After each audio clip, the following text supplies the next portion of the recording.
महाशून्य के गर्भ से जब शून्य का यानी आयाम का आविर्भाव होता है तो वह अपने ही शक्ति कवच में स्थित होता है। यह आयाम वह लिंग के रूप में यानी अंड के रूप में है। मतलब शिवलिंग का जो अर्थ है, जब यह महाशून्य के गर्भ से इसका आविर्भाव होता है तो ऐसी लिंग के रूप में यानी अंड के रूप में होता है, जो अपने ही शक्ति कवच में स्थित होता है। और जैसे ही आयाम का यानी फैलाव होता है, वैसे ही काल की प्रक्रिया शुरू हो जाती है। यानी शून्य का ही वह फैलाव रचनाकार है, यानी वही काल है। और उसके गर्जन से दो स्थिति पैदा होता है। एक तो अव्यक्त गूंज, जो क्षेत्र की स्थिति का रूप लेता है, क्योंकि यह निर्वात का विस्तार और कुछ नहीं, वह गूंज की स्थिति है जिसे हम क्षेत्र कहते हैं। और दूसरी स्थिति होती है ऊर्जा। तो इस आयाम में या इस लिंग में काल, क्षेत्र और ऊर्जा निहित ही है। तो यह अस्तित्व काल, क्षेत्र और ऊर्जा का ही परिणाम है।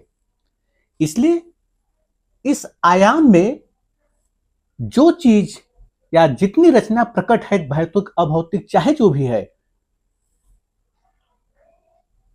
तो वह काल, क्षेत्र व ऊर्जा का ही परिणाम है जिससे यह रचना प्रकट हुआ है। और इस रचना में वह शक्ति मौजूद ही है। इसलिए दर्शनवादी जितने विचारधारा हैं, उन्हें जब अनुभव होता है, उन्हें जब बोध होता है, तो वे पूरी परिणाम को, पूरी रचना को तोड़कर नहीं, एकत्व को स्वीकार करते हैं या उस जुड़ाव को देखते हैं कि यह काल, क्षेत्र ऊर्जा का ही परिणाम है और सब कुछ उसी का परिणाम है। इसलिए उसी सत्य को स्वीकार करते हैं। इसलिए जब वे अपने उच्चतम स्थिति में होंगे, यानी जैसे ही उन्हें क्षेत्र व ऊर्जा यानी वह अव्यक्त गूंज और ऊर्जा को ही साधते हैं, और जब इसी साधने पर या इसमें अपने उच्चतम स्थिति पर जैसे ही एकत्व का अनुभव करते हैं, तो उन्हें उस दफा जो बोध होता है, तो उसी शून्य का फैलाव, यानी जिसमें यह तीनों क्षेत्र और ऊर्जा की स्थिति घटित हो रही है, या इस शून्य में जो काल, क्षेत्र ऊर्जा मौजूद ही है, उसका ही बोध होता है। क्योंकि इसमें कोई प्रयोग नहीं हो सकता है और यहां कुछ जानने को नहीं है, कुछ पाने को नहीं है। क्योंकि यह जो परिणाम है, चाहे वह भौतिक हो, चाहे अभौतिक हो, चाहे कुछ भी, कोई भी रचना हो, जो दृश्य रूप में जो मौजूद ही है, उस सबका आत्मा वही शून्य का फैलाव है। ऐसा नहीं है कि हमारे भीतर कोई विशेष आत्मा है और किसी अन्य के भीतर कोई विशेष आत्मा है, या किसी जो भी तत्व मौजूद है वह कुछ विशेष। सब में वही विशेषता है, सब में वही तीन शक्ति विद्यमान ही है, जिसकी वजह से यह परिणाम अस्तित्व अपने लय में आया। इसलिए जब अपने उच्चतम स्थिति में बोध होता है, तो उन्हें लगता है कि यह जो पूरा परिणाम है, वह सबका आत्मा यानी वही शून्य का फैलाव है, जिसमें यह काल, क्षेत्र और ऊर्जा निहित ही है। इसलिए उस संबंध में कुछ कहा ही नहीं जा सकता है, क्योंकि वहां पर गूंज और ऊर्जा की बातें नहीं हो रही है कि उसके संबंध में कुछ कहा जाए। वह तो सिर्फ शून्य का फैलाव है, जिसमें तीनों चीज निहित है, काल, क्षेत्र और ऊर्जा। काल कोई स्थिति नहीं है, क्षेत्र और ऊर्जा स्थिति है। इसलिए वह शून्य का फैलाव नहीं, उसका जन्म है, वह सदा से है और सदा रहेगा। और उसी में ही सब कुछ मौजूद है। इसलिए उस संबंध में कुछ जानने और पाने के लिए नहीं बचता है। इसलिए उस संबंध में कभी भी कुछ कहा भी नहीं जा सकता है, क्योंकि वहां पर शब्द की पहुंच नहीं है। इसलिए दर्शनावादी को जब सत्य का बोध होता है तो फिर वह शून्य हो जाते हैं, मौन हो जाते हैं। और विज्ञानवादी वे इस परिणाम में ही, यानी जो रचना है उसमें ही भ्रमण करते हैं। अब भ्रमण का अर्थ इस बात से है कि उन्हें जब भी सत्य को विदित करना होता है तो वे हर चीज तोड़कर जानना, देखना चाहते हैं और तोड़कर जानना चाहते हैं। और जो भी चीज तोड़ेंगे उसमें वह तीन शक्ति का ही प्रभाव दिखेगा। एक अणु से लेकर कुछ भी आप तोड़ेंगे, जब यह रचना तीन शक्ति, काल क्षेत्र और ऊर्जा का ही परिणाम है, तो जो भी चीज आप तोड़ेंगे वह तीन शक्ति ही प्रकट होगा या दिखाई देगा। और यह प्रक्रिया अनंत है। इसलिए जितनी यात्रा चलता रहेगा, यह यात्रा कभी खत्म न होने वाला यात्रा है, क्योंकि तोड़कर संपूर्ण सत्य को कभी भी नहीं जाना सकता, या वह सत्य कभी भी विदित नहीं हो सकता है। अब विदित इसलिए नहीं होगा क्योंकि तोड़ने पर यह अनंत प्रक्रिया चलता ही रहेगा। जो भी तोड़ेंगे उसमें वह तीन शक्ति प्रकट ही होगा, और एक स्थिति के बाद कोई स्थिति नहीं रहेगा, क्योंकि तोड़कर कभी भी उस आयाम का जो अपने ऊर्जा चक्र में मौजूद है उसका दर्शन नहीं हो पाएगा। इसलिए सदा विज्ञानवादी में यह लगा रहता है कि कुछ न कुछ छूट रहा है, और यह ठीक ही लग रहा है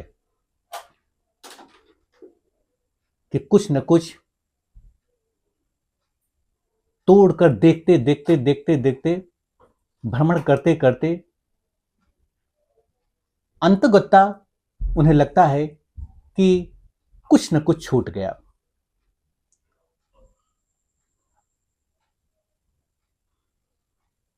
इसीलिए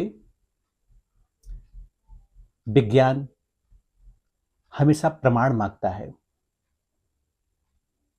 और यह शून्य का फलमार्ग कोई प्रमाण नहीं है,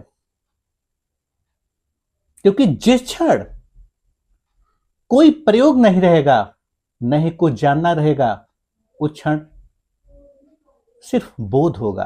अब बोध होगा तो सिर्फ वो शून्य का फैलाव का, और जब तक यह बोध नहीं होगा तब तक यह भ्रमण बना ही रहेगा। इसलिए विज्ञान में सदा भ्रमण है, और दर्शन में विराम है, दर्शन में ठहराव है। और एक आयाम दूसरे आयाम से इसी शक्ति कवच के द्वारा जुड़ा हुआ है, जहां पर काल क्षेत्र का, काल व ऊर्जा का अभाव है। और जहां पर काल व ऊर्जा का अभाव होता है वहां पर कभी भी यात्रा नहीं होती है।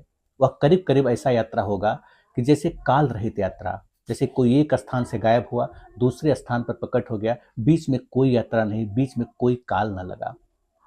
और ऐसा इसलिए होता है कि मान लीजिए कि ये हमारा आयाम है जिसमें हमारा पूरा जीवन है, यह दूसरा आयाम है, तो जो आयाम पहले आएगा उसका काल कुछ और होगा, जो आयाम का आविर्भाव बाद में आया उसका काल कुछ और होगा। इन दोनों आयाम में भले ही शून्य की एक जैसी स्थिति, काल क्षेत्र ऊर्जा की एक जैसी ही स्थिति घटित हो रही है, कोई सब कुछ एक समान है, लेकिन जो आयाम पहले आया उसका काल कुछ और होगा, जो बाद में आया उसका काल कुछ और होगा। इसलिए उसके काल में समानता नहीं होगी, और समानता नहीं है इसीलिए संख्या का, इस आयाम का जब भी दर्शन हुआ तो इसे संख्या के रूप में बताया गया, क्योंकि संख्या का अर्थ इस बात से है क्योंकि इसके काल में समानता नहीं है। अब जब काल में समानता नहीं है तो उसे अलग अंक दिया ही जाएगा, माना ही जाएगा, भले ही एक जैसी स्थिति सारे आयाम में घट रही है। और इसकी संख्या 9 है। और सनातन में जो सदियों से चला आ रहा है कि 9 देवता को पूजते हैं, वह 9 देवता का अर्थ ही इसी बात से है कि वह जो यह सर्किल है वह 9 आयाम का सर्किल है और सारे आयाम एक दूसरे से उसी शून्य होल से जुड़े हुए हैं। इसीलिए सनातन में सदियों से जब भी पूजा अर्चना होता है तो 9 देवता का जो आवाहन होता है वही यह 9 आयाम का आवाहन है। और जैसे ही यह 9 आयाम का आवाहन करके ही करते हैं, वह इसी बात का घोतक है कि यह पूरा जो श्रृंखला है वह 9 आयाम का है। और यह पूरा आयाम जब 9 आयाम इसका एक सर्किल पूरा होता है तो वह अपने ही पूरा एक सर्किल 9 आयाम का एक शक्ति कवच हो जाता है। वह दूसरे फिर 9 आयाम की शक्ति से जुड़ा होता है। और जब यह पूरा 9 आयाम का सर्किल एक दूसरे 9 आयाम के सर्किल से जुड़ता है, जब इसकी संख्या 9 होती है तो फिर वह अन्य 9 के आयाम की श्रृंखला से जुड़ेगा। और यह प्रक्रिया अनंत है। तो 9 का प्रक्रिया 9 इन्फिनिटी का मतलब ही यही है कि अस्तित्व में जो यह घटित हो रहा है वह 9 आयाम का श्रृंखला है और इसकी प्रक्रिया अनंत है। इस महाशून्य में सारे आयाम का फैलाव हो रहा है और जिसमें यह फैलाव हो रहा है उसका न कोई काल है, न कोई क्षेत्र है, न ऊर्जा है। उसे तो कभी जाना ही नहीं जा सकता है क्योंकि वह जानने की चीज नहीं है। क्योंकि सारे आयाम, ये जो पूरा श्रृंखला का फैलाव है, ये पूरा 9 इन्फिनिटी का जो प्रक्रिया का विस्तार अनंत प्रक्रिया चल रहा है उस महाशून्य में चल रहा है। वह काल रहित, ऊर्जा रहित, वह क्षेत्र रहित है। उसका कोई शक्ति कवच नहीं जिसमें यह घटनाएं घट रही है।